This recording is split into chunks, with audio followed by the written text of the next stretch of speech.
6 दिसंबर 1956 को बाबा साहब doctor B.R. Ambedkar इस दुनिया को अलविदा कह गए थे। लेकिन बाबा साहब का आखिरी दिन कैसा था?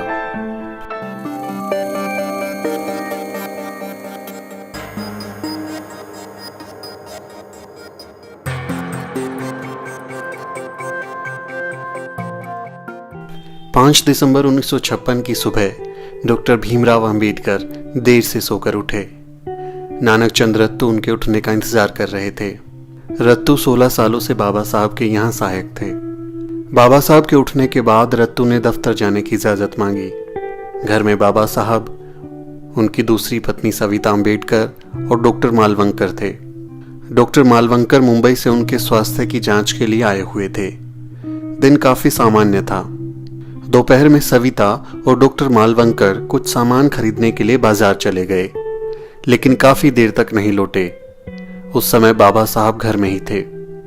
करीब शाम 6 बजे रत्तू ऑफिस से वापस लौटे, लेकिन तब तक भी सविता अंबेडकर बाजार से नहीं लौटी थी। इस बात से डॉक्टर अंबेडकर नाराज हो गए थे। उन्हें लग रहा था कि उनका ध्यान नहीं रखा जा रहा। बाबा साहब गुस्से में थे। रत्तू ने भी उनकी नाराजगी महसूस की थी। डॉक्टर अंबेडकर ने रत्तू को टाइप करने के लिए कुछ काम दिया। काम खत्म करने के बाद रत्तू जाने ही वाले थे कि सविता अंबेडकर जी लौट आई। कहते हैं बाबा साहब इस बात से इतने खफा थे कि उन्होंने सविता को कुछ सख्त बातें भी कह दी थीं। बाबा साहब आप शांत हो जाइए, आपकी तबीयत बिगड़ जाएगी। ये कहते हुए रत्तू ने बाबा साहब को शांत करने की कोशिश की। कुछ देर बाद वो शांत हो गए। उसी रात करीब 8 बजे जैन धर्म का एक प्रतिनिधि मंडल उनसे मिलने आया। ये मुलाकात पहले से तय थी। बाबा साहब बोले, रत्तू, मुझे नहीं लगता कि मैं आज इन लोगों से मिलने की हालत में हूं, लेकिन क्या करूं, ये लोग घर आ चुके हैं। बेहतर है इनसे मिल ही लेता हूं। करीब 8:20 पर बाबा साहब बाथरूम गए। फिर रत्तू के कंधे पर हाथ रखकर वापस ड्राइंग रूम में लौटे, लेकिन वो काफी थके हुए लग रहे थे। पास के ही सोफे पर बैठ गए और आंखें बंद कर ली। कुछ मिनटों तक सब शांत थे। जैन नेता उनके चेहरे की ओर देखे जा रहे थे। थोड़ी देर बाद बाबा साहब ने सिर हिलाया। जैन नेताओं से कुछ देर बातचीत की। उनसे बौद्ध और जैन धर्म से जुड़े कुछ सवाल भी पूछे। प्रतिनिधि मंडल ने बाबा साहब को बुद्ध पर एक किताब भेंट की। ये लोग अगले दिन के कार्यक्रम के लिए बाबा साहब को न्योता देने आए थे। जी शुक्रिया, अगर सेहत ने इजाजत दी तो मैं आपके कार्यक्रम में जरूर आऊंगा, बाबा साहब ने कहा। जब बाबा साहब जैन प्रतिनिधि मंडल से बात कर रहे थे, तभी डॉक्टर मालवंकर ने उनका चेकअप किया। उसके बाद डॉक्टर मालवंकर मुंबई रवाना हो गए। जैन प्रतिनिधि मंडल के जाने के बाद रत्तू ने बाबा साहब के पैर दबाए। बाबा साहब बोले, रत्तू, क्या तुम मेरे सिर पर तेल लगा सकते हो? हाँ, क्यों नहीं बाबा साहब, रत्तू ने कहा। बुद्धं शरणं गच्छामि, बुद्धं शरणं गच्छामि। बाबा साहब आंखें बंद करके गा रहे थे। उनके दाएं हाथ की उंगलियां सोफे पर थिरक रही थी। रत्तू, जरा इस गाने का रिकॉर्ड रेडियोग्राम पर तो बजाओ, बाबा साहब ने सांस खींचते हुए कहा। रत्तू, कुछ किताबें और दे दो, और वो द बुद्ध एंड धम्मा, उसे भी ले आओ।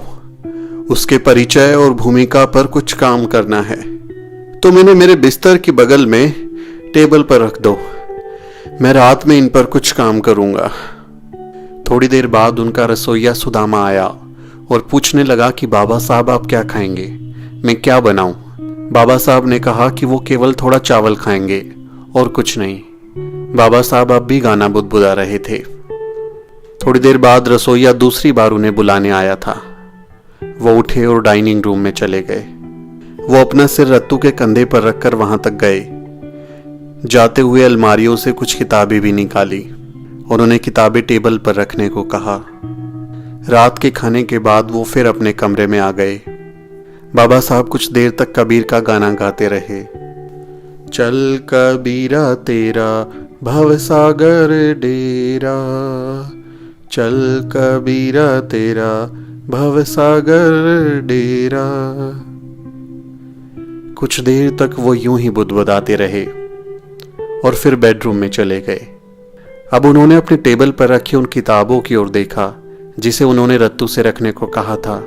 अपनी किताब द बुद्धा एंड इस धम्मा की भूमिका पर कुछ देर काम किया और फिर किताबों पर ही हाथ रखकर सो गए। अगली सुबह जब सविता अम्बेडकर हमेशा की तरह उठी तो उन्होंने बिस्तर की ओर देखा। बाबा साहब के पैर को हमेशा की तरह कुशन पर पाया। बाबा साहब कई बार ऐसे ही सो जाया करते थे, लेकिन जब कई बार बोलने पर भी बाबा साहब ने कोई जवाब नहीं दिया तो सविता अम्बेडकर को एहसास हुआ कि बाबा साहब के शरीर में कोई हरकत नहीं है। वो जोर से चिल्लाई। उन्होंने तुरंत अपनी कार नानक चंद रत्तू को लेने के लिए भेजी। कुछ देर बाद रत्तू आए तो देखा सविता अम्बेडकर सोफे पर पड़ी रो रही थी। वो बिलख रही थी कि बाबा साहब दुनिया छोड़कर चले गए हैं। रत्तू ने बाबा साहब की छाती पर मालिश की और हृदय को हरकत में लाने की कोशिश की। हाथ पैर हिलाया डुलाया, उनके मुंह में कुछ लिक्विड डाला, लेकिन कोई फायदा नहीं हुआ। बाबा साहब शायद रात में सोते समय ही गुजर चुके थे। बाबा साहब उठिए ना, आप कुछ बोलते क्यों नहीं? देखो मैं आ गया, मुझे कुछ काम बताइए। बाबा साहब मुझे कुछ काम बताइए। रत्तू जोर जोर से रोने लगे। सविता अम्बेडकर के रोने की आवाज भी तेज हो चुकी थी। कुछ देर बाद रत्तू ने करीबियों को दुखद सूचना देनी शुरू की और फिर केंद्रीय मंत्रिमंडल के सदस्यों को बताया। कहा जाता है कि सूचना मिलते ही प्रधानमंत्री नेहरू 26 अलीपुर रोड पहुंच गए थे। कहते हैं नेहरू ये नहीं चाहते थे कि बाबा साहब का अंतिम संस्कार दिल्ली में हो, क्योंकि दिल्ली में वर्ण व्यवस्था के कट्टर समर्थक और बड़े वाले ब्राह्मणवादी गांधी की समाधि थी। नेहरू नहीं चाहते थे कि दिल्ली में गांधी से बहुत बड़ा कद रखने वाले डॉक्टर अम्बेडकर की समाधि बने, क्योंकि ये उनकी पार्टी और विचारधारा के लिए चुनौती बन सकता था।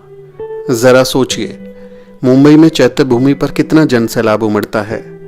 अगर बाबा साहब की समाधि दिल्ली में होती तो आप जन सैलाब की कल्पना कर सकते हैं। लेकिन नेहरू समेत कुछ लोगों ने उसी रात उनका पार्थिव शरीर मुंबई भिजवा दिया, जहां बौद्ध धर्म के अनुसार बाबा साहब का अंतिम संस्कार किया गया। मुंबई चौपाटी में हजारों लोगों ने उनके अंतिम संस्कार में हिस्सा लिया। आज चैत्य भूमि दलितों के लिए सबसे बड़ा तीर्थ बन चुकी है। बाबा साहब युगों युगों तक हमें यूं ही प्रेरणा देते रहेंगे।